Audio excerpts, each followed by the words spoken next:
जदी राउर भाई बवाल मच जाई देवरू एही डरे नहीं रंग लगावाई बवाल मच जाई देवरू बुझनी।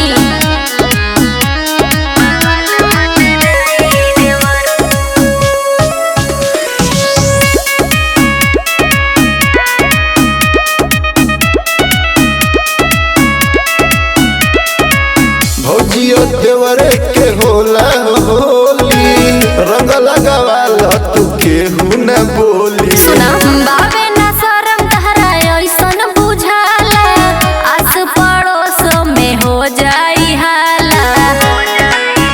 तनी हमरो से रंग माला वाला भौजी देवरू जान जइहे जदी राउर भाई बवाल मच जाई देवरू एही डरे नहीं रंग लगावाई बवाल मच जाई देवरू।